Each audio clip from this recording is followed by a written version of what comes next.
صباح الخير وصباح الجمال. النهاردة هنعمل مع بعض جاتوهات بسيطة كده وسهلة، ومن غير أي أدوات. يعني الأدوات كلها موجودة في البيت.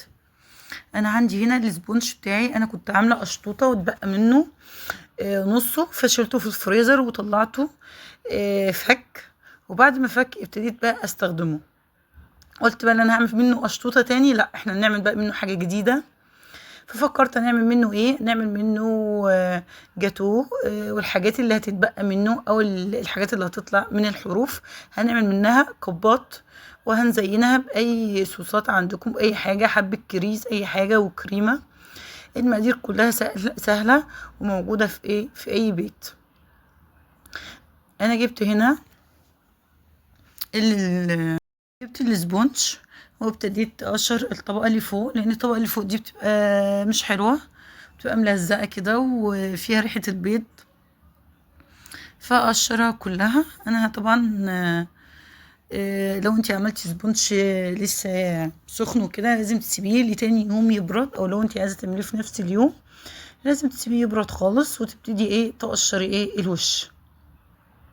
انا قشرته خالص زي ما انتوا شايفين كده. انا بقى مش لازم من اولها ان انا اظبطه واخليه مثلا مستطيل متساوي وكده، لا كده انا هقدر منه كتير. فانا زي ما انتوا شايفين كده، اللي انا هقطع الاول هعمله ايه، طبقتين. لو هو جاي معايا عريض قوي ممكن اقطعه على 3، بس هنا انا عملته على 2 بس عشان يبقى سهل علينا ونعرف ايه نحشيه كده ويبقى حلو. فابتديت احط الكريمه، طبعا انا هكتب لكم المقادير كلها. حطيت الكريمه والسكر، انا الكريمه هنا اللي بستخدمها اللي هي الكريمه الخام. وهضيف اللبن بالتدريج، لازم يبقى لبن حاطينه في الفريزر يعني متلج، يبقى مش متلج قوي، يعني فيه قطع تلج بسيطه كده عشان ما يبوظ معانا العجان. واضربها كويس قوي. لو احتاجت كمان بزود، بس خلي بالي لازم القوام هنا يكون سميك شوية، مش اللي هو الخفيف، عشان احنا بنعمل جاتوه، فالجاتوه لازم يكون متماسك. يعني لو احنا بنعمل كوبات او بنعمل حاجة بنحشيها تمام، ممكن يكون خفيف شوية. اما انا لو بعمل تورتة او بعمل جاتوه لازم يكون قوام الكريمة سميك شوية.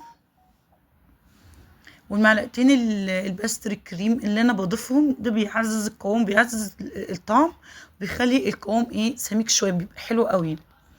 ببتدي بقى احط بقى يعني هسقي بايه يعني. هنا انا بحب اسقي بلبن، انت ممكن تسقي باي حاجه، ممكن ميه بسكر، ممكن لو عندك شربات بسبوسه مثلا متبقي ممكن تسقي بيه، ممكن تسقي بعسير، اي حاجه، بس اللبن بيديها طعم حلو قوي، جربيه بس هيعجبك. فانا سقيت اول طبقه وحطيت الكريمه وحشيتها. كان عندي قطعه شوكولاته فبشرتها كده بالسكينه وحطيتها، بتبقى حلوه قوي. ما بتيجي تاكلي القطعه بيطلع معاكي قطعه شوكولاته، بتبقى حلوه قوي. ممكن تحطي انتي قطع فاكهه، قطع مانجا، حتى لو الصوص، اي صوص عندك موجود في اي حاجه انت تحبيها بتحطيها. بحط الطبقه التانية واسقيها برضو لبن، وبعدين اكمل بالكريمه اهي. بفرد بقى الكريمه هنا. انا عندي المقدار اللي انا عملته بتاع الكريمه هو هيقضي بالظبط معاكي ال9 قطع الجاتو دول. فابتديت بقى افردها اهي بدون اي ادوات، يعني بالمعلقه بتاعتنا العاديه اللي انا حشيت بيها، بس بجيب السكينه بتاعتنا المشرشره اللي انا هقطع بيها، وهظبط كده الجوانب وهظبط الوش. انا بقى في اول مرحله ما رضيتش بقى اقطعه واظبطه مستطيل، يعني يبقى الشكل حلو كده، عشان كنت ههدر منه، يعني هظبطه اول مره وفي المره دي ترجعي هتظبطيه تاني. فاحنا بقى هنظبطه مره واحده عشان التهدير بس، ما نهدرش منه كتير. فابتدي بقى اللي انا طبعا لازم اخد المقاس المظبوط بمسطره. هنا انا عندي ظبطت العرض عندي طلع بالظبط 15، فحلو قوي ان انا اطلع القطعه عرضها 5 سنتي، فيبقى حلو قوي. اروح مقطعه بقى الحروف كلها عشان اعمل منها القباط. وهظبطها تاني بالمسطره، هلاقي طبعا ان الجنب ده طلع 15 وده 15 فمظبوط معايا. برضو بقيس من النص برضو لقيته 15، فكده تمام. انا كده ظبطت الدنيا. باجي بقى اعمل خطوط بسيطه، ايه، اعمل قطعه الجاتوه عرضها 5. انت لو اللي انت عندك مثلا التورتايه عندك او الكيكه عندك مثلا اعرض من كده او اكبر من كده، ممكن تعمليها 7 سنتي 6 سنتي زي ما انت تحبي. بس انا فضلت ان عرض قطعه الجاتوه تبقى عرضها 5 وطولها 7. فانا شفت يعني ايه الشكل المظبوط كده. لو انت عايزه تعرضي او تطولي اكبر من كده فبراحتك. فابتديت بقى طبعا ادوس على الخطوط اللي انا عملتها.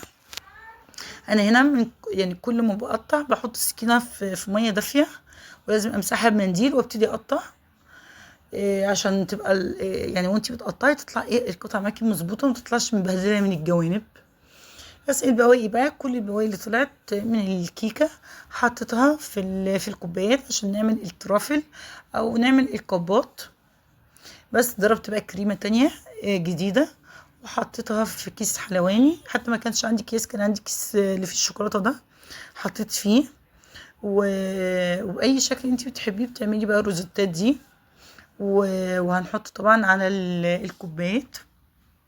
فهنا بقى التزويق حسب ما انتي تحبيه، يعني حسب الموجود عندك. ممكن تحطي الشوكولاته بس، لو عندك مثلا بسكوت افرميه وحطيه. حتى لو انتي عايزه بسكوت وتقسميه نصاص وتحطيه برضه تزوقي بيه اللي انتي تحبيه. يعني انا كان عندي كريز فقطعته، طبعا الكريزيه بتبقى كبيره فقطعتها انصاص، او لو انت عايزه تقطعها كمان رباع براحتك. فقطعتها وحطيتها. وعندي هنا بقى صوص فراوله ولوتس وشوكولاته وكراميل. فحبيت بدل ما اعملها كلها شكل واحد اللي نعمل كل قطعه بطعم، عشان لو الاولاد مثلا اللي بيحب اللوتس اللي بيحب الفراوله الشوكولاته الكراميل، فبراحتهم كل واحد ياخد القطعه ايه اللي تحبه وتناسبه. بس فابتديت بقى اعمل كل واحده. انت هنا ممكن حتى لو انت ما عندكيش كيس حلواني، انا عامله هنا حتى بشوكه في القطاع بتاع الكراميل. فعادي حتى اللي شكلها مش هيظبط معاكي في الاخر. هقولك على فكره حلوه، ان انت تظبطي شكلها ويطلع الجاتوه زي بتاع المحلات. ولو انت عندك ضيوف وعملتيه مش هيصدقوا اللي انت عاملاه من حلاوته ومن شكله ومن طعمه. طب القطعة بقى اللي هتطلع مش مظبوطة معاكي بخلة سنان او بحرف السكينة اللي انا ببتدي اعمل فيها خطوط رايح جاي، وتبقى شكلها حلو. ولو انت عندك اي بسكوت مطحون وكده ممكن نزوق بيه في الاخر. طبعا هيتبقى عندي كوبات هنحط فيها بقى، احنا عايزين نغير.